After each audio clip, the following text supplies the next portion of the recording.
Bueno, buenas tardes a todos, bienvenidos a este nuevo Ateneo virtual del Comité de Pediatría Ambulatoria de SAP Córdoba.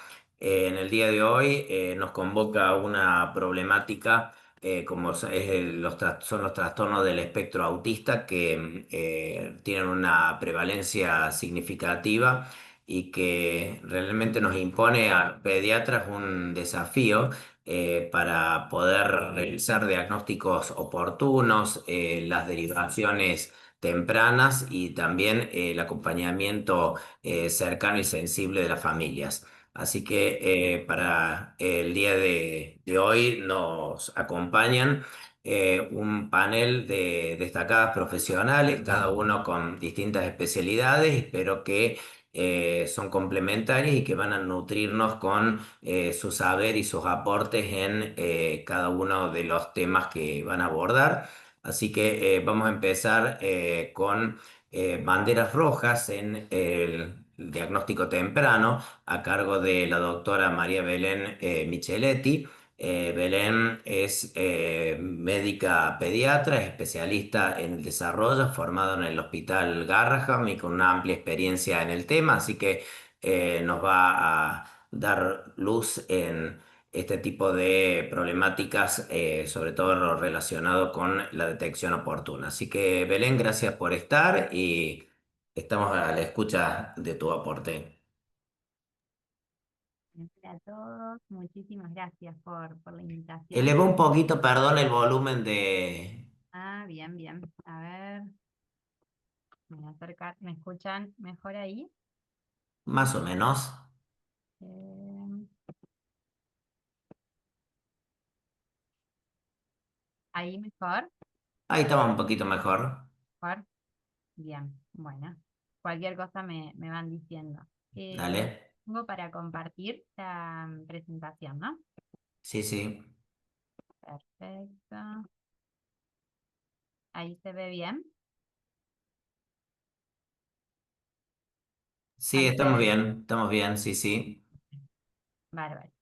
Bueno, muchas gracias por la invitación. Me parece súper importante bueno, que se puedan abrir estos espacios para hablar sobre este tema que es tan importante y que las familias siempre, bueno, esperan el acompañamiento desde su pediatra de cabecera, desde el equipo, así que, bueno, buenísimo que se pueda hablar sobre esto un poco para repasar, ¿no? Brevemente, bueno, como decíamos, esto hoy nos convoca a hablar del trastorno del espectro autista, ¿no? Entonces, repasando que es una condición del neurodesarrollo y como todas las condiciones del neurodesarrollo, son crónicas y tienen una base neurobiológica. Hay muchos datos distintos que hablan sobre su prevalencia, los que tienen estudios más rigurosos en su método, digamos, en su método de investigación, habla de una prevalencia de entre 0,9 y 1,5% en el 2020. Y bueno, y un poquito yendo a la historia para comprender de que a veces puede ser difícil comprender de lo que hablamos cuando hablamos de TEA, ¿no? O que también puse la abreviatura de SEA, que a veces, si ven en los manuales, se usa ese nombre trastorno del espectro autista, también se está empezando a denominar como condición del espectro autista, ¿no? Y bueno, en 1943, una de las primeras personas profesionales que describió y que habló sobre TEA fue Leo Kanner, que fue un psiquiatra que describió 8 niños y 3 niñas, donde empezó a describir a lo que le pasaba a algunos niños que tenían dificultades en la interacción social, en la comunicación y el lenguaje, y que compartían que tenían un espectro restringido de intereses, ¿no? Lo que ahí se empezó a estudiar mucho sobre TEA, sí, lo que esta inicial descripción no tenía en cuenta en ese momento la gran variabilidad de los síntomas, ¿no? Entonces, a medida que se fue estudiando y conociendo más, se fue comprendiendo que hay una gran heterogeneidad clínica, ¿no? Como también en su trayectoria, en cómo se van dando esos hitos del desarrollo y también en la etiología. Y en la primera de una de las primeras personas que empieza a hablar de esto, del término espectro, que nos ayuda a comprender mejor esta variabilidad, es Lorna Wynne, que también fue una psiquiatra que estudió mucho sobre autismo, tenía una hija con autismo y pudo comprender y estudiar mucho sobre esto y brindó mucha información en este campo. Y bueno, y describió que habría una gran variabilidad, pero las tres áreas donde se compartían estos desafíos tenía que ver, como decíamos recién, con la comunicación principalmente no verbal, ¿sí? Pero hay algunas características que ya vamos a ver dentro de lo verbal.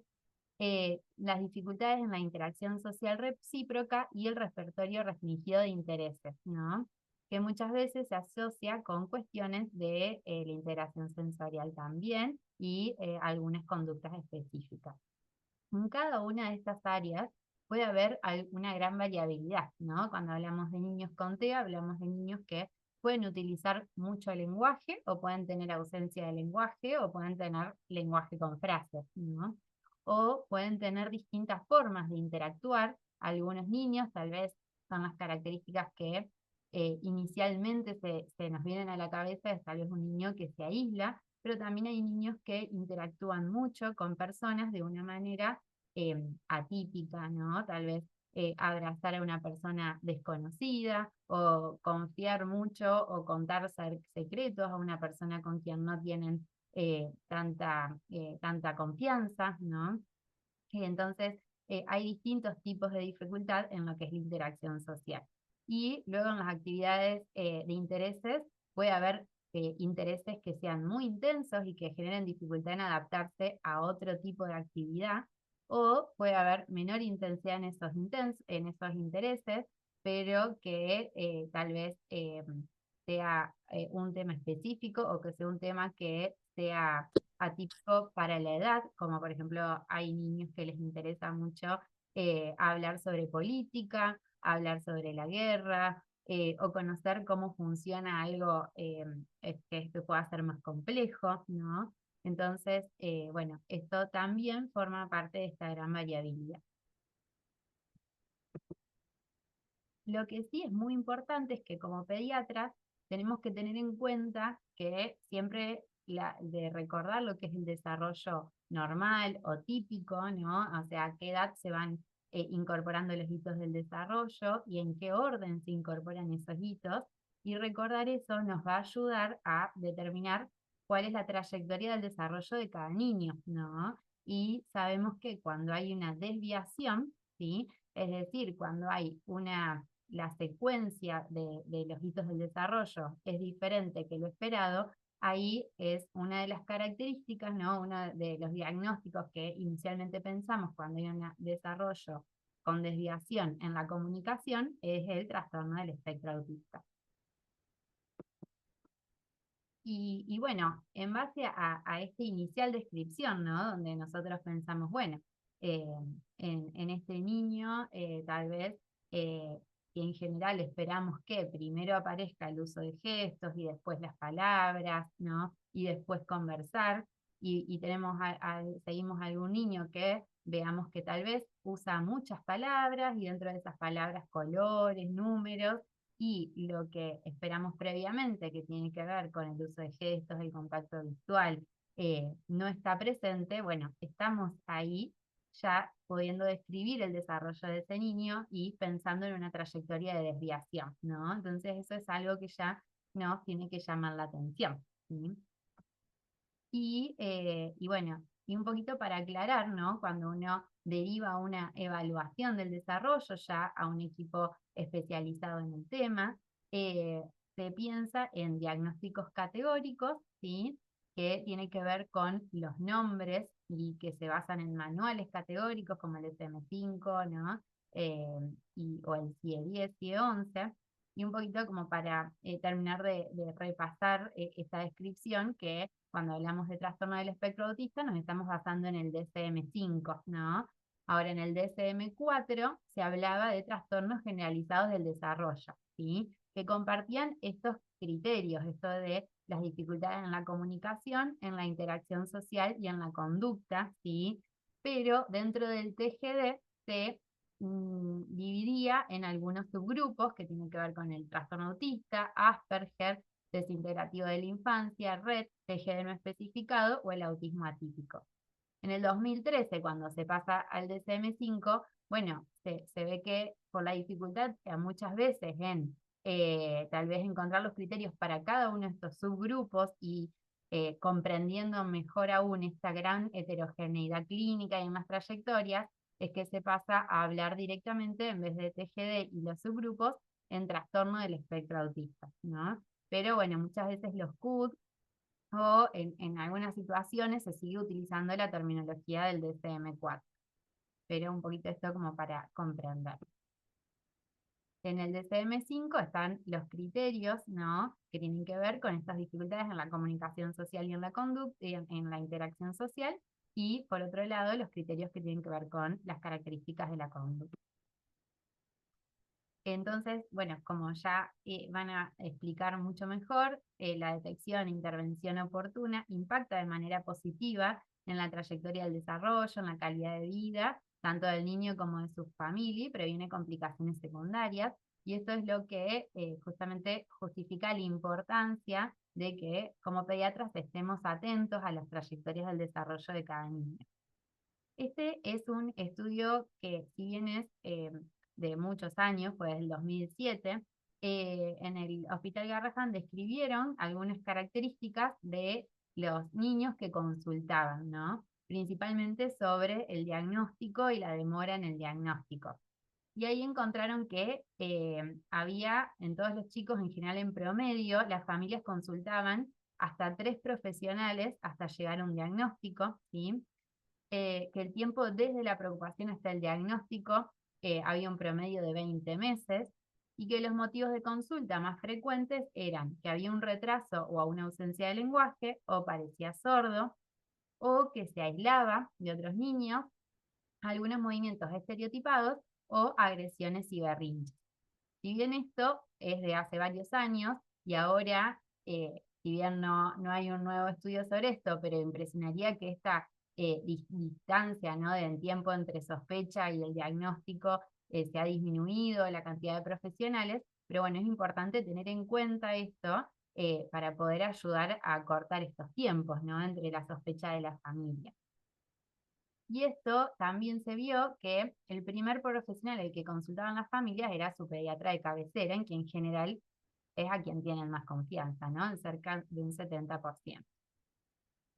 Entonces, vemos la conclusión de que el pediatra de cabecera tiene un rol muy importante, donde en general trabaja en estas dos instancias de evaluación tan importantes que tienen que ver con la vigilancia del desarrollo, ¿no?, lo que se realizan todos los controles, y a veces, en algunos casos, cuando se puede realizar o no, a través de una pesquisa, ¿no? Pero lo más importante y lo que se apunta siempre es a través de la vigilancia. Está el consenso sobre diagnóstico y tratamiento de personas con trastorno del espectro autista, que se realizó en nuestro país en el 2019, y acá se recomienda justamente esto, que la sospecha de TEA sea considerada en el primer nivel de atención, ya sea por criterios clínicos o signos de alarma detectados a partir de la vigilancia, del desarrollo, o por la preocupación de la familia. Esto de la preocupación de la familia es muy importante, ¿no? A veces las preocupaciones vienen, bueno, o de otros cuidadores que tienen contacto con el niño, o de personal de las instituciones educativas. Muchas veces las consultas son recomendadas desde los jardines o desde las escuelas primarias y a veces secundarias, ¿no? Entonces, es muy importante estar atento a todo. Y se recomienda siempre que, bueno, como en todo control clínico pediátrico, hacer un examen físico y estar atento a condiciones que puedan estar asociadas a esto, ¿no? Como puede ser la audición y la visión, ¿no? Entonces, estar atentos a que estos controles estén actualizados, y si hay algún retraso en el lenguaje, poder estar atentos a repetir un estudio de audición también es muy importante. Esto es muy importante. La preocupación de los padres siempre es una señal de alarma, ¿no? Y esto está en el consenso que se hizo en el 2019 y está en un estudio que hizo un pediatra donde describió la sensibilidad y la especificidad de la preocupación de los padres, y vemos que es muy alta, ¿no? O sea, cercana a cualquier método de pesquisa. Entonces, cuando los padres nos refieren a algo, sí o sí tenemos que estar atentos a eso y ayudar y buscar una respuesta en eso. Y si nosotros tenemos dudas, poder buscar tal vez sacarnos de esas dudas con otros profesionales, con otras personas que estén en contacto con la familia.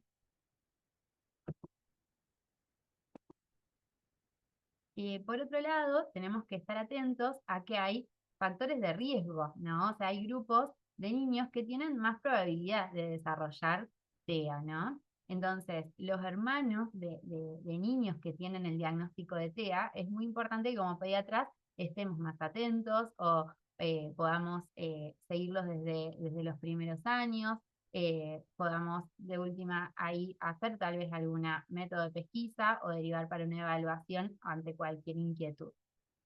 Cuando hay defectos del nacimiento asociados con malformaciones del sistema nervioso central o alguna disfunción, bueno, incluyendo el diagnóstico categórico de parálisis cerebral, la prematurez, antecedentes familiares de trastornos del estado mental, del estado de ánimo, epilepsia, malformaciones congénitas, anomalías cromosómicas como síndrome de Down u otros trastornos genéticos como la fragilidad del X, distrofia muscular, esclerosis tuberosa, neurofibromatosis o el uso de valproato durante el embarazo.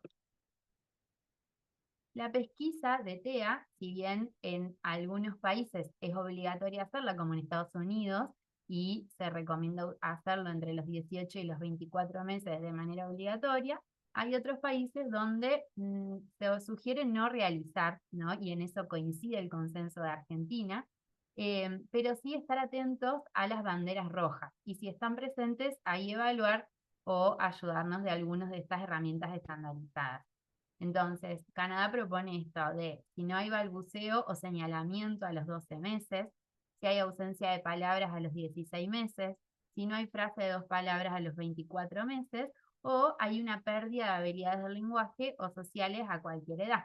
Ya conocemos que los niños con diagnóstico de TEA, entre un 15 a un 30% presentan una regresión, principalmente del lenguaje, cercano a los 18 a 30 meses.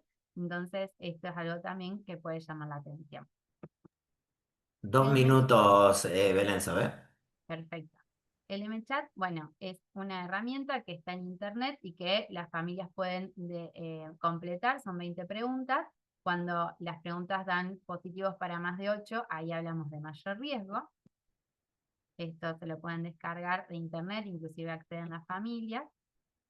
Y las señales de alarma, sí, son principalmente, bueno, cuando hay poco contacto visual, teniendo en cuenta que es un hito cercano a los 2 meses, ¿no? Cuando no señala para pedir, recordando que aparece entre los 9 y los 12 meses. Cuando quiere algo y lo busca de manera autónoma, aun cuando puede ser muy dificultoso alcanzarlo. Cuando hay poco uso de gestos y cuando hay poca respuesta al nombre. Todos estos hitos del desarrollo deberían estar antes del año, ¿no? Entonces, esto es importante que lo tengamos en cuenta. La atención conjunta es un hito del desarrollo súper importante en la comunicación, que tiene que ver con la mirada triangular, como vemos en las 3 fotos de arriba, ¿no? Que el adulto mira hacia algún lugar y el niño sigue esa atención conjunta, o las 3 fotos de abajo, donde el niño mira el objeto, mira al adulto y vuelve a mirar el objeto. Eso es muy importante que lo veamos en los controles de pediatría. Cuando esto no está, llama la atención, es otra señal de alarma.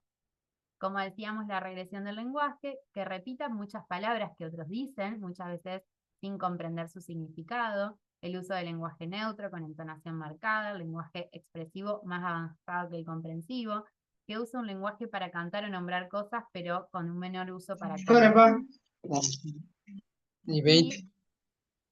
perdón, ¿una pregunta o no? Entonces a la Y gente se lo pagó. ¿Qué hago? capaz que es un micrófono sin querer abierto. Y la dificultad para comprender chistes. El juego que sea repetitivo o más juego exploratorio y funcional y menos juego simbólico o un juego solitario, donde haya las características de la interacción social que describíamos al principio. Cuando hay cuestiones de lo sensorial como molestia con sonidos, texturas o selectividad alimentaria, ¿sí? Dificultad para adaptarse a cambios o movimientos estereotipados o repetitivos. Y para ir cerrando, perdón por la demora, bueno, hay factores que están relacionados con diagnósticos tardíos y en donde uno tiene que tener en cuenta esto, ¿no? las niñas en general, las características pueden ser diferentes, ¿no? O sea, si bien hay desafíos en estas mismas tres áreas del desarrollo, las niñas suelen manifestar mayor uso de gestos o mayor contacto visual, o mayor, camuflan muchas veces, mayormente cuando las cuestiones de la interacción social, ¿no? Entonces, en general en las niñas el diagnóstico es más tardío. Cuando hay lenguaje, también cuando hay desafíos o desventajas sociales por menor acceso a la salud, menor acceso a la educación, menor nivel socioeconómico, también se relaciona con el diagnóstico tardío, o cuando en las familias no hay preocupaciones por los signos tempranos, ahí los pediatras muchas veces, bueno, tenemos que estar atentos nosotros y hablar con las familias, cuando, bueno, no hay un pediatra de cabecera, o cuando, bueno, la falta de experiencia por parte de los profesionales o de formación, y por eso es que es tan importante que podamos continuar con los espacios de formación. Como conclusión, siempre estar atentos a los grupos de riesgo que hablamos al principio, escuchar las propuestas de las familias, conocer las señales de alerta, teniendo en cuenta la gran variabilidad y la heterogeneidad, y ante la duda, siempre consultar. Muchas gracias. Muy bien, excelente, muchas gracias Belén, muy clara tu exposición. Vamos a pasar al segundo tema de este encuentro, que es el de comorbilidades asociadas. Va a estar a cargo de la doctora Irene Kremer. Irene es psiquiatra infantojuvenil, es codirectora de la carrera de Psiquiatría Infanto-Juvenil de la Universidad Católica de Córdoba y también es docente en la carrera de especialización y prevención de asistencia psicológica en la infancia de la UBA. Así que estamos con una especialista de reconocida trayectoria que también nos va a hacer sus comentarios sobre el tema de morbilidades asociadas en autismo. Así que gracias Irene por estar, es un privilegio contar con tu presencia. Bueno, muchas gracias a ustedes. La verdad que me es muy grato estar acá con los pediatras un poco y bueno, recordar mis orígenes como pediatra que nunca los he olvidado, así que estoy muy agradecida de la invitación. Bueno, podemos empezar entonces compartiendo, si les parece, el, el PowerPoint. No sé si ustedes lo están viendo allí. No, Irene, todavía No, no. todavía no. A ver, compartir.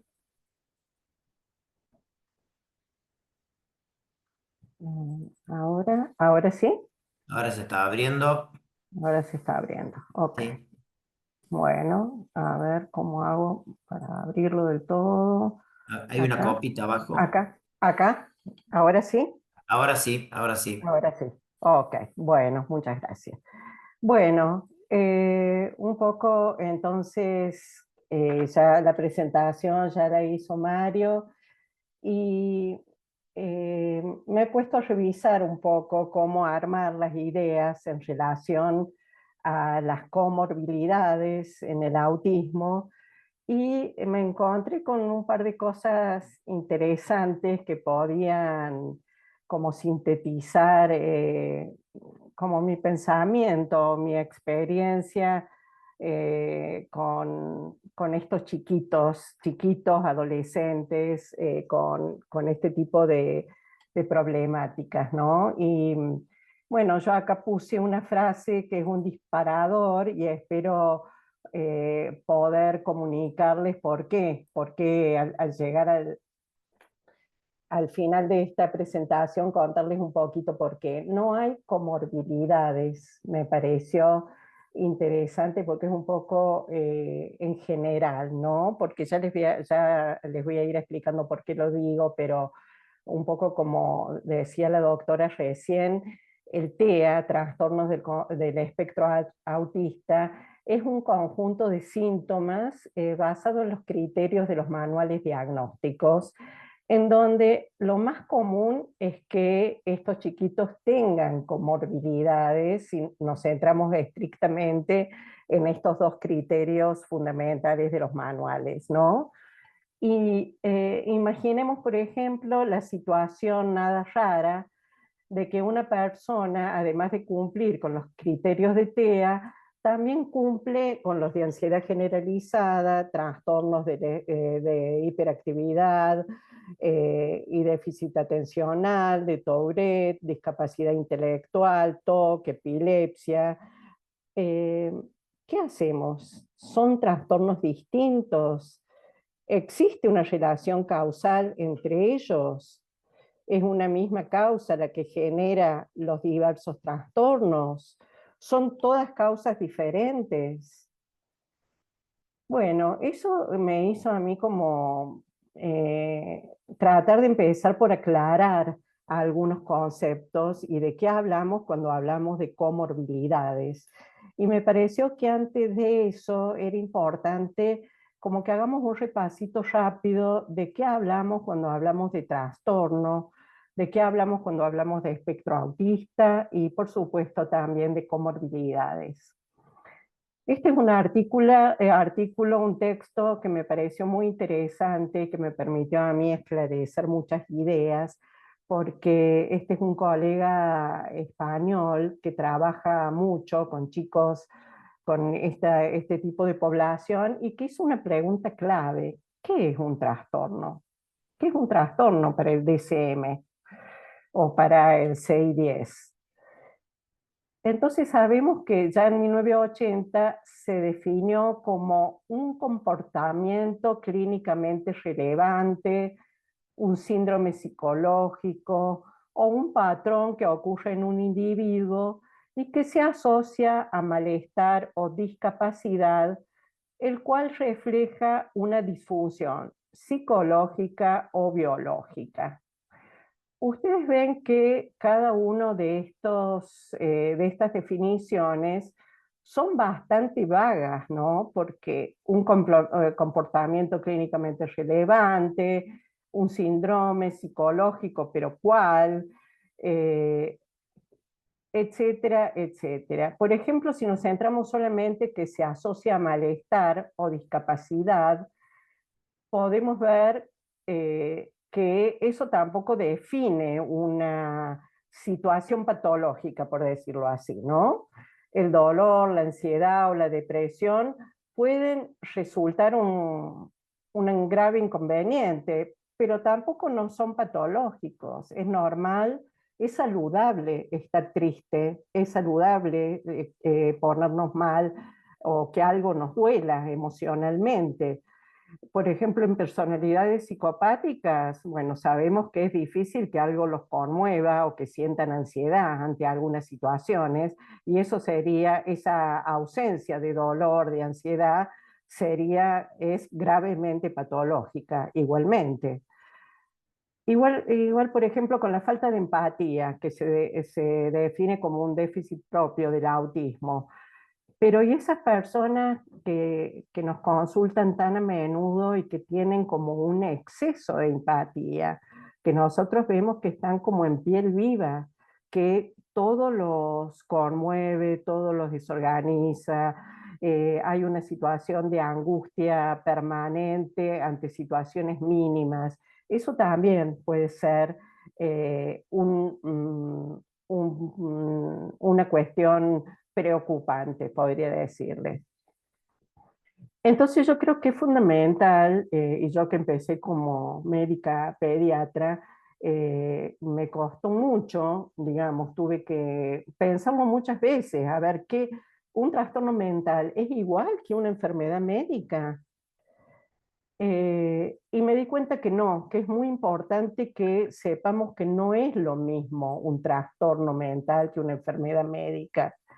Porque en la enfermedad, en general, hay muchísimas definiciones, pero yo me voy a referir a aquellos que obedecen a una etiopatogenia concreta, aunque esta no se conozca del todo, pero por ejemplo una diabetes, una neumonía, una enfermedad celíaca, sabemos cuál es el mecanismo que está perturbado.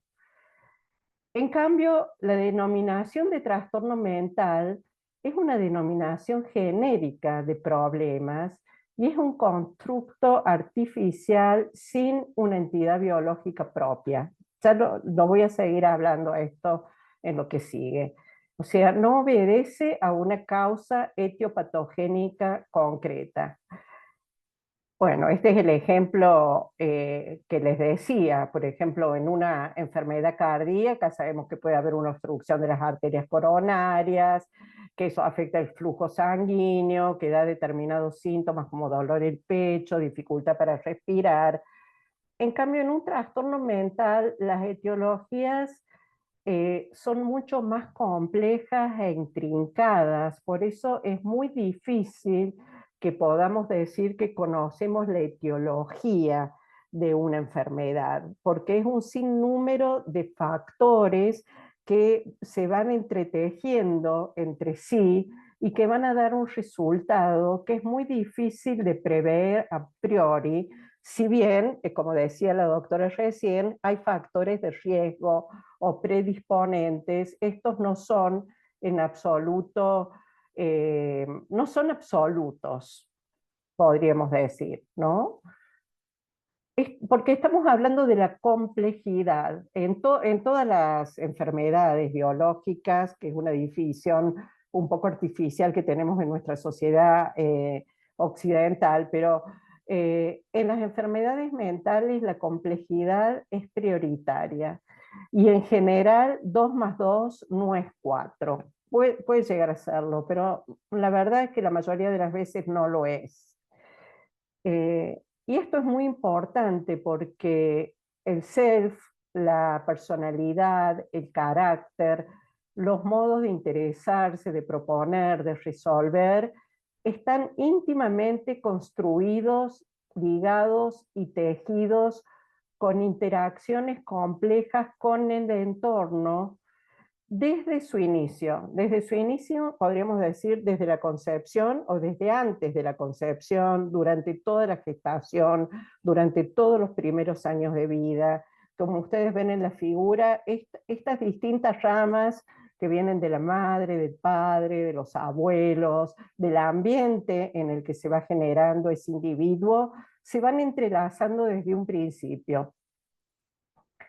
Y esto me pareció fundamental porque estamos hablando de trastornos del desarrollo y acá son fundamentales los conceptos coactivos de causa, causalidad, ¿no es cierto? En oposición a causas únicas que operan en un supuesto aislamiento. Y el concepto es entender la relación entre dos componentes, gen-ambiente, persona-persona, historia vital con oportunidades del presente, entre dos aspectos que van interactuando entre sí. Entonces, por eso yo quiero insistir en que el término trastorno, que tiene muchas otras términos que pueden querer aludir a eso, incluso en los manuales diagnósticos, disfunción, descontrol, inflexibilidad, pueden ser equivalentes, pero no son útiles como denominadores patonogmónicos en la práctica. Todos tienen sus sutilezas y la forma de medirlos es una manera clínica. No es una manera, no tenemos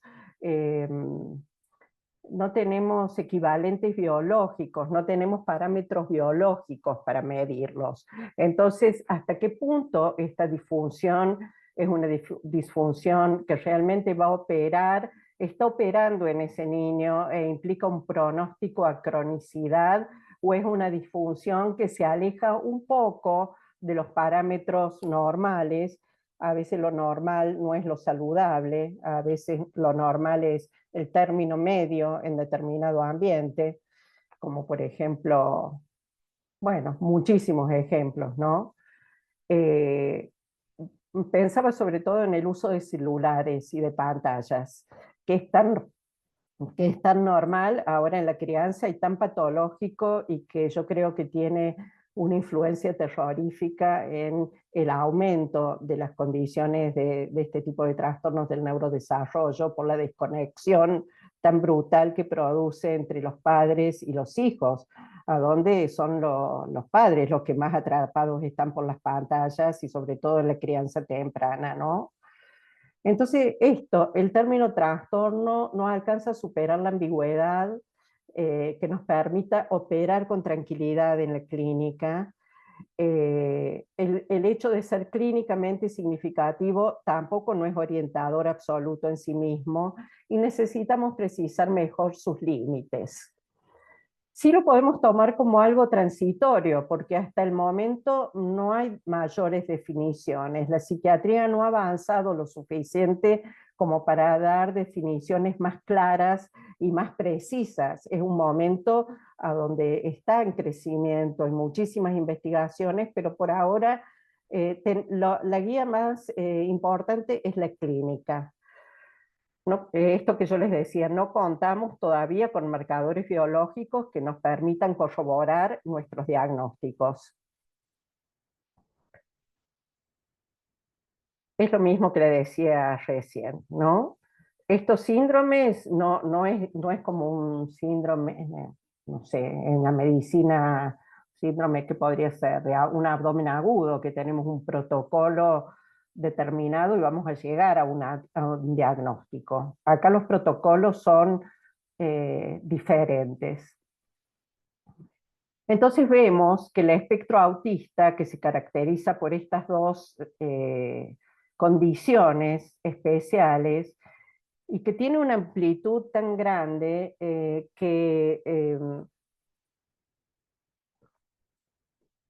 creo que si bien la detección precoz es fundamental, pero en el sentido de nunca dar un diagnóstico, al menos a mí no me gusta hacerlo, absoluto, un diagnóstico determinante.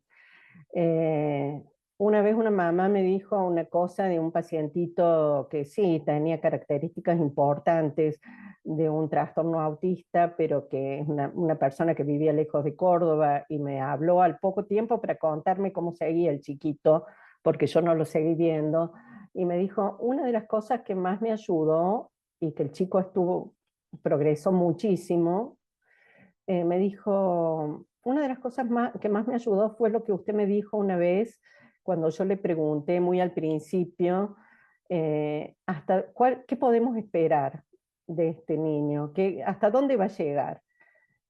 Y yo le di una respuesta abierta, le dije, no, la verdad que no lo sé, ya nos irá diciendo él hasta dónde puede llegar, de acuerdo a múltiples factores. La verdad que no lo sabía, o sea, porque es un momento de tanta plasticidad, ¿no? De tanta... Esta es otra autora, una doctora que trabaja con genética en Buenos Aires, de todo este tipo de problemas, y ella nos dice esto, ¿por qué? Porque es este periodo precoz, donde las neuronas proliferan y se diferencian, los sistemas se van conectando, es como que al nacer todas las estructuras ya están desarrolladas, pero no están hechas las conexiones dentro del sistema nervioso. Y esas conexiones se van a hacer de acuerdo a las experiencias que el niño vaya viviendo y por supuesto a la plasticidad neurológica que tenga. Pero es un momento a donde todavía se está cocinando gran parte de esa maduración neurobiológica, a donde lo ambiental influye de una manera muy importante, ¿no? Entonces, si nos tomamos en serio esta plasticidad, creo que las puertas tienen que estar siempre abiertas. ¿Y por qué yo les decía que no hay comorbilidad? Porque más allá de los dos criterios diagnósticos fundamentales de los manuales diagnósticos, déficit de la comunicación social e interacción social y patrones restringidos o repetitivos, que son muchísimos, ¿no? Cuando un chiquito está muy afectado y no se puede comunicar, y los padres tampoco pueden comunicarse con él, y a los terapeutas les cuesta muchísimo, y es inflexible, y no se permite aprender nada del mundo exterior. Esto ya marca todos otros tipos de trastornos. O sea, imagínense estar encerrado en una coraza que no les permiten comunicarse con el mundo, ni aprender cosas nuevas, porque todo tiene que seguir una estructura absolutamente rígida. Entonces, las capacidades, las herramientas que se necesitan para vivir en nuestra sociedad le van a quedar siempre chicas, van a ser absolutamente insuficientes y nos vamos a ir encontrando con todas estas cuestiones.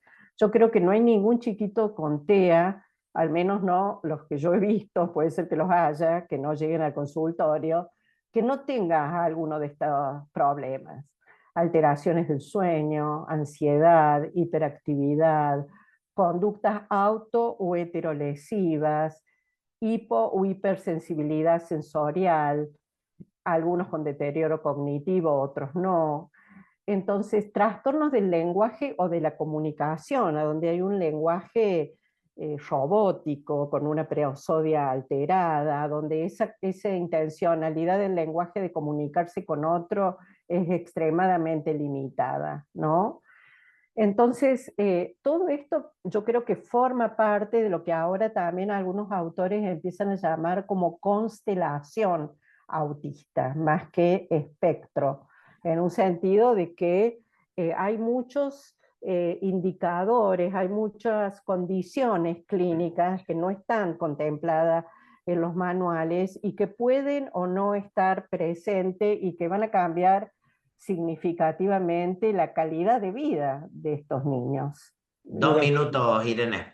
Bueno, entonces, bueno, esto lo hago cortito. Yo creo que les quería hablar un poquito de epigenética, pero no vamos a tener tiempo.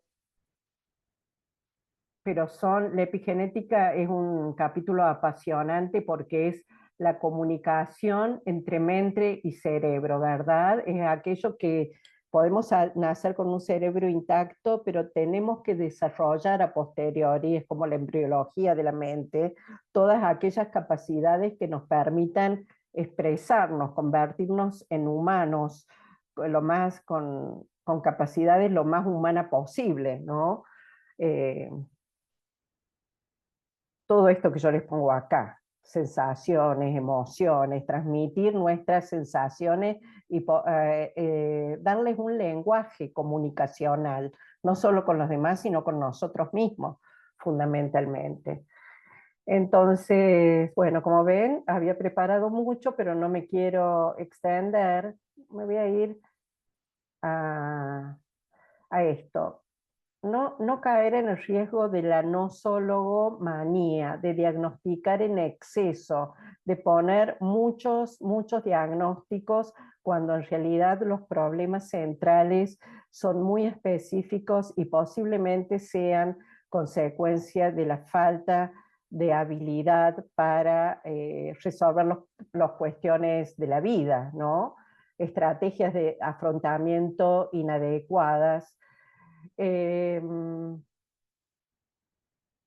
Bueno, no tenemos marcadores específicos, las pruebas psicológicas en general son una reiteración de los criterios DSM, y más que centrarnos en los diagnósticos, yo creo que hay que cultivar un pensamiento clínico, flexible y crítico, privilegiando un enfoque centrado en el niño en contraposición a un enfoque centrado en el diagnóstico. Y preguntarnos 2 preguntas fundamentales. ¿Cuáles son los puntos fuertes y cuáles son las dificultades de este chiquito? Ayudar a descubrir las capacidades que sí tiene y que puede desarrollar, ayuda a optimizar sus potencialidades y a minimizar las dificultades que a veces son muy, muy graves. Y en ese sentido, lo último que les digo es todas estas cuestiones tienen que ser tenidas en cuenta para trabajar las comorbilidades. Quiero salir de la pantalla y no encuentro cómo. dejar de compartir. Para abordar las comorbilidades tenemos muchos recursos, desde trabajar con la familia, desde investigar qué situación, ayudar a comprender, a traducir un lenguaje que es muy difícil de traducir, tenemos recursos farmacológicos, etcétera, etcétera. Bueno, eso es por ahora. Gracias. Bueno, muchas gracias, Irene. Vamos a pasar a continuación al último tema, que es el impacto de la intervención oportuna, a cargo de la doctora Julieta Brugge Alfredo. Julieta es médica neuróloga, integrante del equipo de neuropediatría de la Clínica Reina Fabiola y que tiene amplia experiencia en el tema y que también nos va a iluminar con sus saberes en este capítulo. Así que te escuchamos, Julieta, gracias por estar. Gracias por la invitación. Ahí estoy compartiendo. ¿Se puede ver? Sí, perfecto. Bien, bueno, como bien dijo el doctor Mario, hoy me toca hablar de un tema muy interesante que es el impacto del abordaje oportuno en niños con trastorno del espectro autista. Voy a empezar como por el final, ¿no? Diciendo que el abordaje temprano en este tipo de pacientes tiene un impacto profundo y demostrado en el desarrollo de los niños y en la calidad de vida de las familias y de sus cuidadores. Para poder hacer un abordaje temprano es importante poder hacer un enfoque psicoeducativo, integral y personalizado de estos niños. En cuanto a las intervenciones psicoeducativas, se centran en mejorar eh, a ver, la comunicación, ¿sí? Las habilidades sociales y los comportamientos adaptativos, que bueno, que son los principales que forman parte de los criterios diagnósticos, ¿no? de este tipo de trastorno del neurodesarrollo.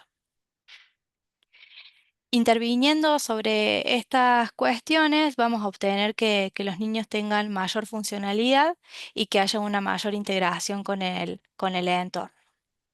Para asegurar que estas intervenciones sean efectivas y seguras, es muy importante que la sugerencia que hagamos, ¿no? desde nuestro lado, sean terapias basadas en la evidencia, ¿sí? Porque, bueno, son familias que están muy vulnerables en el momento del diagnóstico.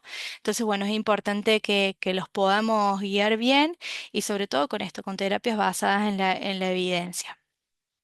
Hay diferentes tipos de intervenciones y de estrategias, las traté de clasificar un poco según lo que hacemos en cada una, ¿sí? Hay intervenciones conductuales y sociales, ¿sí? Dentro de esta está una que es muy, muy conocida o muy conocida para nosotros por lo menos, ¿sí? Que es el análisis conductual aplicado, que las siglas son ABA, ¿sí? En inglés. Es una de las terapias más efectivas y está muy bien documentada para el trastorno del espectro autista. Se centran en la modificación de comportamientos específicos de estos niños y se usan técnicas de refuerzo positivo y estrategias de enseñanza estructurada.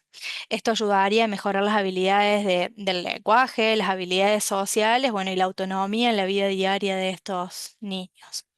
También, bueno, hay estrategias de comunicación y de lenguaje, ¿sí? Que son basadas en la evidencia. Las terapias del habla y del lenguaje son muy importantes en los niños que tienen TEA, ¿sí? Como sabemos que es un espectro, dentro del mismo diagnóstico podemos tener niños que hablen a la perfección, con un lenguaje más avanzado, pero por ejemplo que no sepan respetar los tiempos conversacionales. Después hay otro grupo de niños que tiene un trastorno o un retraso en el desarrollo del lenguaje. Y después también tenemos un grupo importante de pacientes que no tienen lenguaje, ¿sí? Que son los llamados TEAs no verbales. Estas terapias enfocadas en la comunicación y el lenguaje, ¿sí? Ayudan, ¿no? a estimular las habilidades de comunicación verbal y no verbal, y se usan técnicas como los sistemas de comunicación por intercambios de imágenes, que se llaman PECs, y después la comunicación aumentativa y alternativa, que son los pictogramas, ¿sí? En ambas se utilizan imágenes para ayudar a estos niños a expresarse. Teniendo más comunicación, apelamos a que haya menor frustración, ¿sí? En estos pacientes. Bueno, la terapia ocupacional y sensorial, ¿sí? También es una terapia que está basada en la evidencia y documentada. Ayuda a las personas que tienen TEA a mejorar sus habilidades motoras, la coordinación, la integración sensorial, ¿sí? Estos niños suelen presentar algunas hipersensibilidades, ¿sí? No siempre, pero algunos lo presentan. Tienen sensibilidad a veces a los ruidos fuertes o hay una hiperselectividad alimentaria o tienen sensibilidad a algunas texturas o hiposensibilidades, ¿sí? Y nosotros trabajándolo a esto y encargándonos un poco de buscar, de regular sus respuestas sensoriales, ayudaríamos a que tengan una mejor calidad de vida. Es muy importante recalcar, sí, que cada persona que tiene trastorno del espectro autista es única, que cada uno tiene un perfil de habilidades diferentes y necesidades específicas. Si bien comparten algunas cuestiones, pero cada una es única. Y las intervenciones deben ser adaptadas a cada individuo, ¿sí? Tenemos que tener en cuenta la edad de cada niño, el nivel de desarrollo que tenga, los intereses personales y también qué desafíos específicos presenta ese paciente, ¿no? Y muy importante, sí, desarrollar un plan de intervención, ¿sí? Personalizado, ir evaluándolo regularmente para ver si hay que hacer alguna modificación, para ver si hay que hacer ajustes de acuerdo a la aparición de nuevas necesidades. La participación de la familia en los trastornos del neurodesarrollo y especialmente también en el trastorno del espectro autista es vital, ¿sí? Que la familia forme parte del tratamiento es muy importante. Por eso nosotros apelamos, ¿no? A que los padres y los cuidadores sean capacitados, ¿sí? Que se les enseñe a cómo manejar a sus hijos en casa y en todos los ambientes. Porque así se puede implementar las mismas estrategias que se usan en el consultorio y en las terapias en su casa y en los entornos cotidianos, ¿sí? Eh, Todo esto fortalecería, ¿no? El sistema de apoyo de ese niño para que haya una mejor respuesta a los apoyos que uno les indica. También son importantes las estrategias en educación y la capacitación del entorno educativo de estos niños, ¿no? En cuanto a la educación de los maestros, de los cuidadores y de todos aquellos que forman parte, ¿no? De la enseñanza de estos niños, para que así se cree un ambiente más inclusivo y que los apoyos em, valgan la pena. Esto incluye, ¿no? Estrategias conductuales que se pueden usar, soportes en la comunicación, como ya los estuvimos hablando hace un ratito, ¿sí? Dependiendo del lenguaje que tenga este niño y técnicas de refuerzo positivo, que son también las que nombré anteriormente. Un enfoque transdisciplinario, ¿sí? Mejora la calidad de vida de estos niños y de las familias. No quería dejar de mencionar porque muchas veces pasa en el consultorio de pediatría que ustedes reciben a nuestros pacientes y están medicados. La realidad es que no existe un medicamento específico para autismo. No es que todos tengan que estar medicados con el mismo con la misma medicación, ¿sí? Pero a veces usamos, ¿sí? La farmacoterapia para manejar algunos síntomas específicos que puedan coexistir con TEA. A veces tenemos que ayudarlos a manejar la hiperactividad, la inatención, los trastornos del sueño o las dificultades en el sueño, las agresiones, las impulsividades, ¿sí? Los que más seguramente suelen ver que indicamos son la risperidona y el aripiprazol, ¿sí? Porque son los medicamentos que están aprobados para el uso de la irritabilidad, de la agresión. Esto mejoraría a que ya no haya tantos eventos explosivos, disruptivos, también para tratar de disminuir las auto y las hetero lesiones. Y además de los síntomas que pueden acompañar a TEA, hay algunos que tienen trastornos, ¿sí?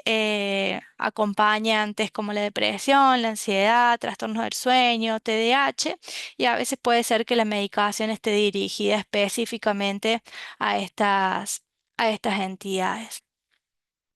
Bueno, las intervenciones que se hacen van modificándose de acuerdo a la etapa de desarrollo que esté cada niño. Los enfoques van cambiando, bueno, y está bien que así sea. En la infancia temprana, o sea, de bebés hasta los 3 años, es importante que haya una intervención temprana con programas que nos ayuden a estimular las habilidades sociales, que se estimule la comunicación, sí, ir valorando cómo viene el lenguaje de ese niño y también para ir estructurando un poco la conducta. Es importante también el apoyo familiar porque generalmente es la etapa que se hace el diagnóstico en la infancia temprana, entonces es importante educarlos y capacitarlos para ver de qué manera ellos pueden ayudar también con estos niños desde casa y también, bueno, la integración sensorial para ayudar a que estos niños respondan y procesen mejor la información sensorial. Después, bueno, viene la etapa de niñez, de jardín de infantes y toda la primaria. Así que acá los apoyos tienen que estar indicados para que tengan una educación especializada, ¿sí? Para ver qué tipo de adecuaciones necesitan estos niños, para ver qué tipo de acompañamiento necesitan en la institución educativa, para ayudarlos también, no solamente desde la parte académica, sino de la forma de relacionarse con sus pares, o sea, sus habilidades sociales, y también para ayudarlos a ir mejorando su autonomía. ¿Sí? También, bueno, hay que hacer en esta etapa intervenciones generalmente del habla y del lenguaje, con las que ya nombramos anteriormente, y también los enfoques conductuales como ABA para trabajar desde las terapias. La adolescencia en estos pacientes no es una etapa que sea muy fácil, ¿sí? Porque toda la familia y todo el entorno quieren ir logrando en ellos la mayor independencia posible, ¿sí? Y empieza la transición hacia la adultez. Entonces, en esta etapa, en caso que se pueda, habría que buscar qué habilidades laborales tienen esas personas, ¿sí? Para ir promoviendo la independencia económica, para ver si pueden valerse por sí mismos con un trabajo. Ver las habilidades sociales, cómo están a esa altura de la vida, ¿sí? Para ver si hay que seguir reforzándolas. Y también, bueno, apoyo para la autonomía, que es lo que se acompaña un poco con esto de tratar de ver qué habilidades laborales o vocacionales tienen esas personas. Y después también en en la adultez, si bien ya no son nuestros pacientes generalmente, o por lo menos ya mi experiencia todavía mis pacientes no crecieron tanto todavía, ¿sí? Pero es importante buscar dónde van a vivir estos ya adultos, ¿sí? Dónde van a vivir, que sea un lugar seguro, porque bueno, también sus papás no van a ser eternos, entonces ir asegurando un poco eso, dónde van a vivir, con quién van a vivir, que haya un sistema de apoyo continuo, ¿sí? Acompañándolos y bueno, y las intervenciones personalizadas que puede requerir cada uno según sus necesidades. Entonces, bueno, las conclusiones del impacto del abordaje oportuno, ¿sí? Yo las dividí un poquito acá. En el desarrollo del niño nos ayudaría mucho en mejorar la comunicación y el lenguaje, en ayudarlo con los avances de las interacciones sociales, en reducir las conductas desadaptativas y pensar en tener una mayor autonomía futura. En la familia Tener un abordaje temprano ayudaría a que tengan una menor carga emocional y de estrés, a que haya un empoderamiento, ¿sí? Familiar, ¿sí?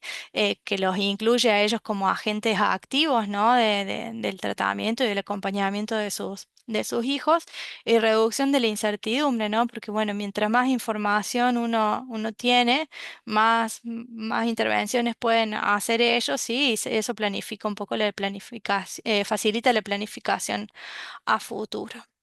En cuanto a la inclusión social y educativa, tener un abordaje oportuno mejora la preparación para la escolaridad, sí, ya se puede ir viendo de antemano qué tipo de apoyos va a necesitar cada niño de acuerdo a sus habilidades cognitivas, la mayor posibilidad de una inclusión educativa y social.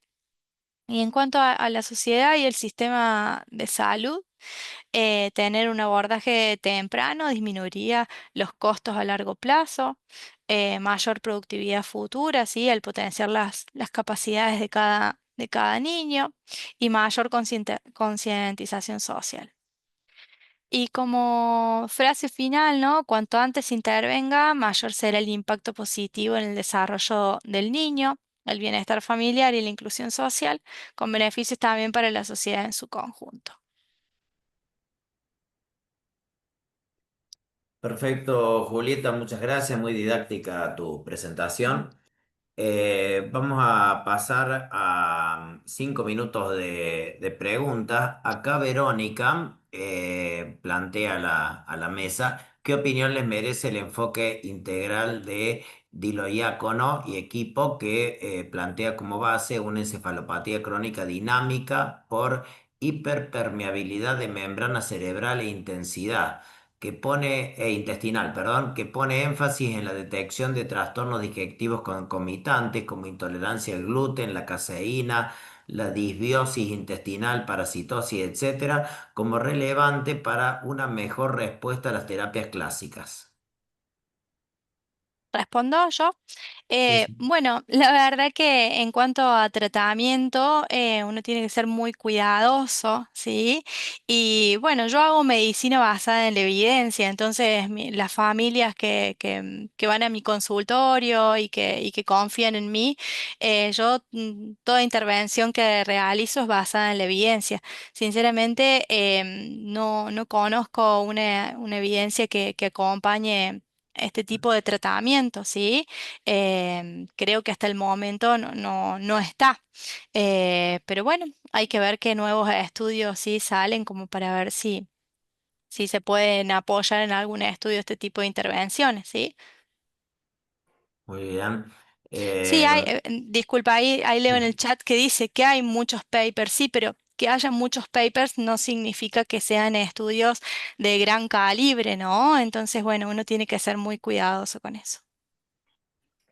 muy bien. Hago un comentario. Yo creo que nunca hay que olvidar la gran heterogeneidad de las causalidades en este tipo de trastornos, a donde la mayoría son de causa que aún no se ha identificado y en algunos otros son de causa genética que sí predominan una expresión fenotípica a donde hay síntomas autistas importantes.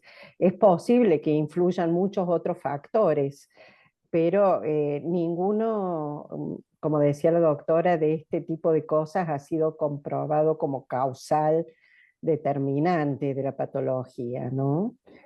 Hay que tener la mente abierta y estar atento a que eso se pueda definir en algún momento. Yo quería preguntar, te doy paso a vos, Belén, sobre el tema del autismo en el sexo femenino, porque hay una prevalencia muy significativa, no sé si es 5 o 6 a 1 o más, en sexo masculino. Eso representa porque hay quizás una genética o epigenética condicionante, como planteó Irene, o bien porque el sexo femenino quizás tenga estrategias de camuflaje en donde no sea tan expresivas algunas sintomatologías que nos permiten una orientación diagnóstica precisa. Sí, bueno, son un poco de las dos cosas, ¿no? siempre se habló de una relación 5-6-1 y ahora se está empezando en los nuevos estudios a ver una relación 4-1 porque justamente se describe mejor cómo es el autismo en las niñas, ¿no? Y como decía, que usted tiene mayores habilidades de camuflaje, las características de la comunicación suelen ser con mayor uso de gestos o de contacto visual, el tipo de socialización tiende a ser más del estilo pasivo o activo, pero más tal vez atípico, ¿no? Y los intereses no suelen ser tan atípicos para la edad. Los intereses en general son los más frecuentes, como el uso de muñecas, el juego de muñecas o dibujar, ¿sí? Entonces eso no llama la atención y tienen menos prevalencia de conductas disruptivas o estereotipias, que suelen ser los motivos de consulta frecuentes. Entonces, bueno, pueden como pasar desapercibidas muchas veces, ¿no? Más cuando tienen asociado un nivel cognitivo y un lenguaje acorde a su edad. Eh, entonces, pero muchas veces los desafíos están en las cuestiones sociales, ¿no? Que pueden aparecer más de grandes y ahí es donde puede llegarse a hacer el diagnóstico. Estas cuestiones en la comunicación tienen que ver con lo que se llama el factor X protector, que justamente habla de esta, digamos, protección en cuanto a las habilidades en la comunicación y está asociado también a esta menor prevalencia en niños. Entonces es un poco de las dos cosas. Muy bien. Irene, Benjamín plantea bajar la incertidumbre familiar en el actual contexto ante la discapacidad. ¿Es factible? A ver, repetime la pregunta, por favor. Bajar la incertidumbre familiar en el actual contexto ante la discapacidad es factible. Supongo La, yo que la, incer- ¿querés la ins- aclarar vos más la pregunta, Benja? Tenés que la desmutearte incerti- porque no se escucha la bien. incertidumbre en relación con qué, con el pronóstico, con la evolución del paciente. No, ¿sabés que, Benjamín? No tenés audio.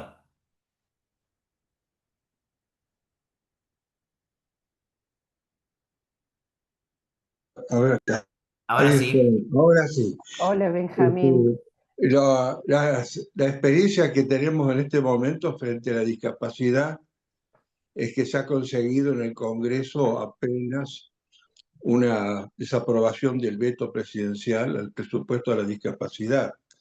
Estamos hablando que el autismo ocupa un lugar muy importante dentro de discapacidades que requieren terapias, atenciones multidimensionales.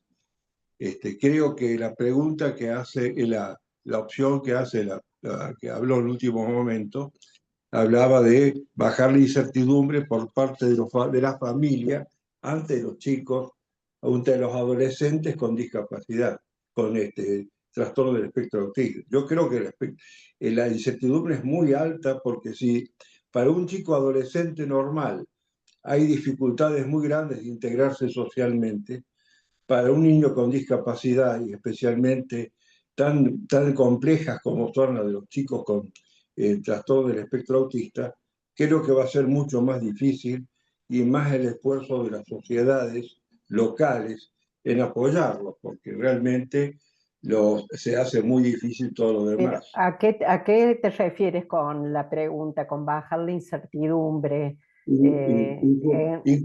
Inclusión laboral, inclusión social, Ah, inclusión no, escolar. son familias que hacen un esfuerzo tremendo para acompañar a chicos con dificultades muy severas y que verdaderamente marca a la familia, marca de una manera a veces muy, muy limitante. Así que todo el apoyo que pueda recibir la familia y los jóvenes con esas situaciones es invalorable y es el sostén que necesitan, digamos, ¿no? Así que en A eso todo nivel el de apoyo que núcleo, podemos darle como profesionales para que los reciban es invaluable, a porque nivel del microsistema, estoy totalmente de acuerdo. Lo que pasa es que en un macrosistema hay un modelo en el cual se desvaloriza y se maltrata a las personas por su Sí, discapacidad.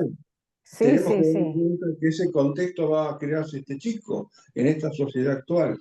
sí, eso ya excede, digamos, un poco, es un tema para varios Ateneos, me parece, porque todo ese contexto social, por supuesto, que hay mucho para hablar de eso en relación a estas dificultades. Gente, tenemos dos últimas preguntas, súper Yo ya cortas. me tengo Estamos que en... ir, tengo que Sí, cortar en breve. listo. Muchas Sí. gracias, Irene. Te Bueno, les agradecemos agradezco por tu mucho, muy presencia y lindo el aporte. intercambio. Gracias a ustedes. Una de las preguntas plantea Julieta, si querés responder vos, ¿qué juego didáctico podemos darle a un niño con TEA? Ya algo mencionaste. Sí, pero bueno, depende mucho como el espectro es tan grande, depende mucho de lo que ese niño colabore, depende mucho del interés de cada niño, pero bueno, los juegos de roles son muy lindos y los estimula mucho.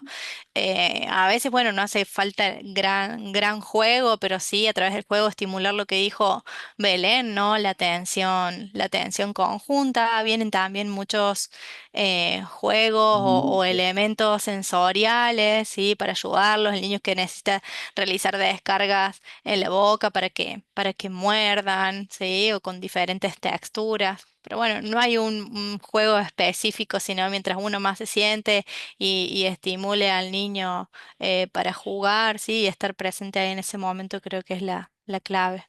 Ujú. Belén, para vos la última.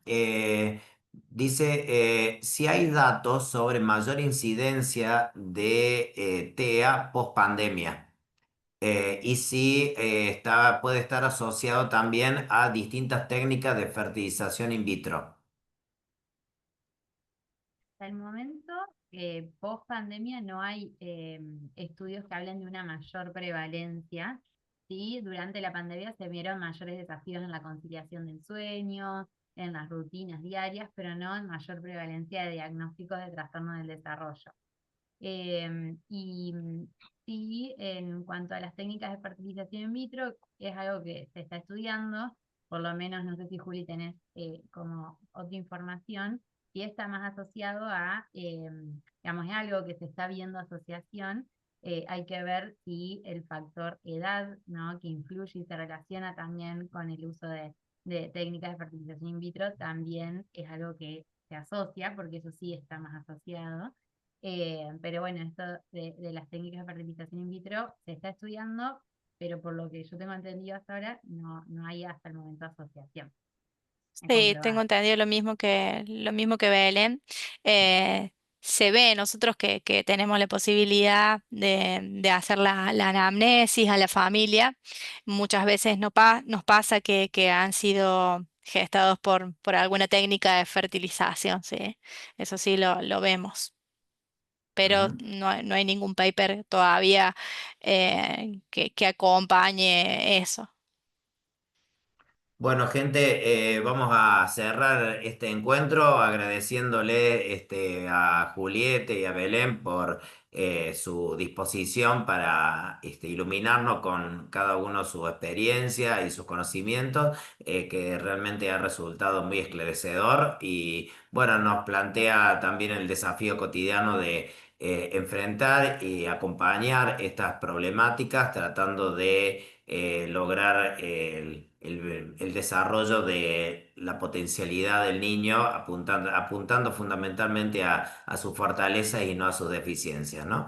Así que, bueno, muy agradecidos a todos por su presencia y nos veremos en un mes para un nuevo encuentro de pediatría ambulatoria con otra temática, con otro especialista, pero siempre procurando mejorar nuestra habilidad para ejercer la función de pediatría y de apoyar la salud del niño de la mejor manera posible. Así que gracias a todos y será hasta la próxima. Muchas gracias. Adiós, gracias.